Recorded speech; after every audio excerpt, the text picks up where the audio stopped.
zgodovina Evrope je drugačna, če na njo gledaš iz neke jadranske perspektive, kot pa če gledaš z vrha Berlinskega zidu. Tukaj se je ta Berlinski zid podiral iz dneva v dan od konca druge svetovne vojne, 40 let, postopoma na različne načine.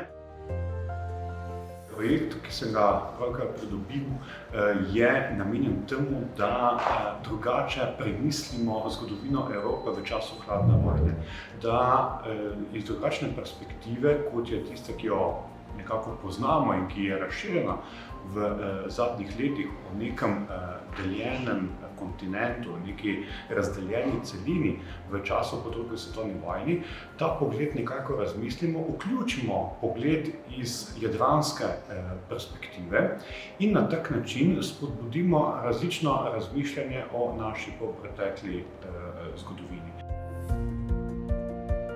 Prav o tem govori ta projekt, ki jemlje območje Alpe-Jadran, to se pravi severo-vzhodno italijanski del Italije, južni del Avstrije, Slovenijo in Hrvaško kot dela Jugoslavije, kot neko integralno območje, ki je znotraj Evrope omogočilo nek tip sodelovanja in nekako prehajalo meje, preden bi te padle neke novembrske noči leta 1989 v sredi Berlina.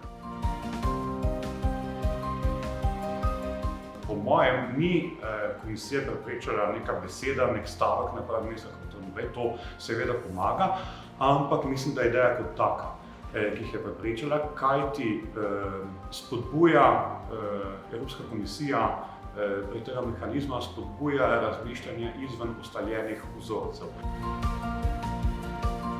To gre za zgodovinski projekt, tako da so vajeni vključeni pretežno zgodovinarji.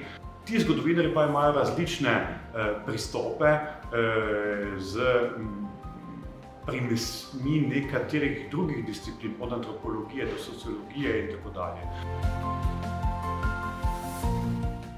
Računamo na to, da se ne bo naše znanje zaključilo z tem projektom, ampak da bo ta projekt odgovoril na nekatera vprašanja, hkrati pa odprl druga.